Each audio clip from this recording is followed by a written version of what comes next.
2026 சட்டமன்ற தேர்தல்ல நம்ம தளபதி ஒரு பெருவாரியான வாக்கு பெற வாய்ப்பு இருக்கு அப்படிங்கிற மாதிரி ஒரு தனியார் நிறுவனம் பண்ண சர்வேல அவங்களோட ரிசல்ட்ட ஷேர் பண்ணியிருக்காங்க. ஸோ அது தமிழ் நியூஸ் பேப்பர்லயும் ஒரு ஆர்டிக்கிளா வந்திருக்கு. ஸோ இந்த பேப்பர் கட்டிங் தான் இப்ப தளபதி ஃபேன்ஸ் மத்தியில மட்டும் இல்லாம எல்லா அரசியல் கட்சி மத்தியிலயும் ஒரு தாக்கத்த கிரியேட் பண்ணியிருக்கு.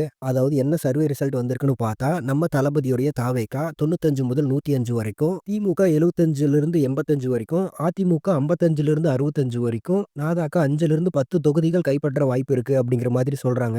தென் ஓட்டு சதவீத அடிப்படையில தாவேகா 34%, முதல்வர் வேட்பாளர் அப்படிங்கிற அடிப்படையில பார்த்தா நம்ம தளபதி 39% வாங்க வாய்ப்பு இருக்குன்னு சொல்றாங்க. ஸோ இந்த பேப்பர் கட்டிங்க பார்க்கும்போதே வேற லெவல்ல ஃபயரா இருக்கு. ஏன்னா இப்ப இருக்க காலகட்டத்தில தமிழ்நாட்டு மீடியாவுல யார் கையில இருக்காங்கன்னு உங்களுக்கே தெரியும். ஸோ அப்படி இருக்கும்போது இந்த நியூஸ் வெளிய வந்திருக்கு அப்படின்னா, அது வேல்யூபிளா தான் எடுத்துக்கணும் நாம. அண்ட் ஸ்டார்ட்டிங்ல இந்த ரிசல்ட் வந்திருந்தா கூட யாருமே நம்பியிருக்க மாட்டாங்க. பட் இப்ப தளபதிக்கு மக்கள் குடுக்குற ஆதரவ பார்க்கும்போது கண்டிப்பா இருக்குமோன்னு தோணுது. ஸோ இத நம்ம தளபதி பயன்படுத்தி ஆளும் கட்சிகள் பண்ற அவலங்கள மக்களுக்கு எடுத்து சொல்லி ஓட்டா மாத்தணும். ஸோ வெயிட் பண்ணி பார்ப்போம் 2026 தேர்தலுக்காக நம்ம தளபதியுடைய பிரச்சாரம் எப்படி இருக்க போகுதுன்னு. அண்ட் ஃபைனலா இந்த நியூஸ் பத்தின உங்களுடைய ஒப்பீனியன கமெண்ட்ஸ்ல சொல்லுங்க.